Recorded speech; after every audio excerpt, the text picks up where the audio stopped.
यदि आप IIT JEE और नीट की तैयारी कर रहे हैं तो दो वेक्टर के बीच का एंगल डिसाइड करने के लिए और उनको शो करने के लिए और उनको जानने के लिए आपको काफ़ी केयरफुल और सावधान होना चाहिए। तो आइए यहाँ पर देखते हैं, दो वेक्टर हमने बनाया हुआ है, वेक्टर ए है और वेक्टर बी है।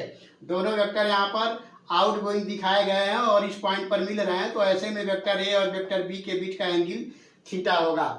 वंस मोर आप यहाँ देख सकते हैं कि वेक्टर ए को इनकमिंग और वेक्टर बी को भी हमने इनकमिंग लिया हुआ है। ऐसे में दोनों वेक्टर ए और वेक्टर बी जो कि इनकमिंग है और इस पॉइंट पे मिल रहे हैं, तो इस प्रकार इनके बीच का एंगल जो होगा, angle between vector A and vector B जो होगा थीटा होगा।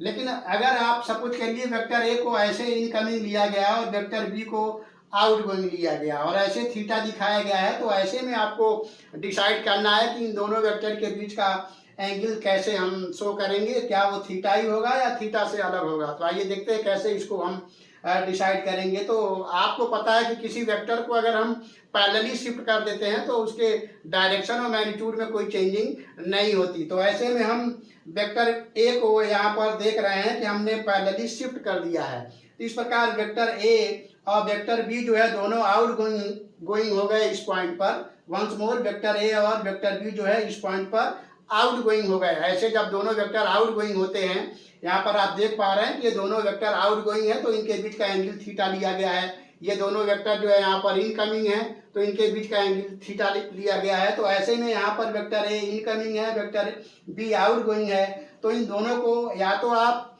आउट गोइंग बनाए या दोनों को इनकमिंग बनाए। तो हमने यहाँ पर वेक्टर ए को शिफ्ट किया तो वेक्टर ए और वेक्टर बी जो है आप देख पा रहे हैं कि दोनों यहाँ पर आउट गोइंग हो गए। जब दोनों यहाँ पर आउट गोइंग हो गए तो अब इनके बीच का जो एंगल होगा, वेक्टर ए और वेक्टर बी जो दोनों आउट गोइंग हो गए, ऐसे में इनके बीच का एंगल 180 डिग्री माइनस थीटा दिखाया जाएगा। अब अगर आप सपोज करिए आपके दिमाग में आ गया कि नहीं हम वेक्टर बी को ही शिफ्ट करते हैं पैरेलली, तो आप वेक्टर बी को यहाँ पैरेलली शिफ्ट कर लीजिए।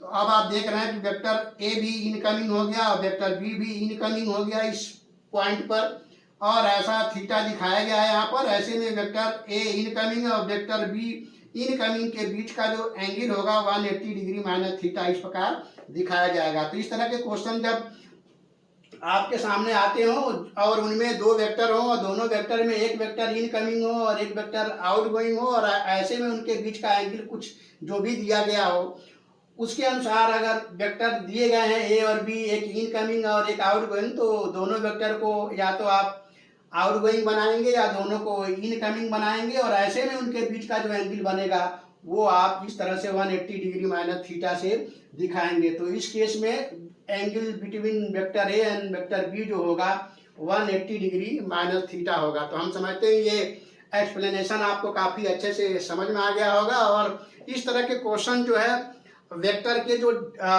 होते हैं वो डिफरेंट चैप्टर में जो फिजिक्स आप पढ़ते हैं उसमें वेक्टर से रिलेटेड जो क्वेश्चन होते हैं उनमें इस तरह के केसेज आते हैं जहाँ पर आपको दो वेक्टर के बीच का एंगल निकालना होता है। और मुझे पता है जब आप स्टडी करते हैं, आईआईटी जेईई और नीट की तैयारी करते हैं या बोर्ड की तैयारी करते हैं, तो आपको लगता है वेक्टर बहुत शुरू के चैप्टर में दिया गया है इसलिए वेक्टर बहुत इंपॉर्टेंट नहीं है।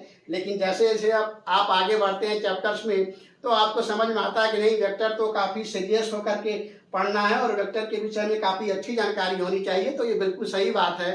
अगर आप जितने अच्छे से वेक्टर समझेंगे उतने अच्छे से आगे चैप्टर्स आपको समझ में आएंगे। जो वेक्टर से रिलेटेड क्वेश्चन जो विभिन्न चैप्टर में आते हैं वो आप बहुत अच्छे से कर पाएंगे और समझ पाएंगे। तो हम समझते हैं ये एक्सप्लेनेशन आपको काफ़ी हेल्पफुल होगा। और फिर मिलते हैं किसी और वीडियो में किसी और क्वेश्चन के साथ, किसी और एक्सप्लेनेशन के साथ। तब तक के लिए थैंक यू।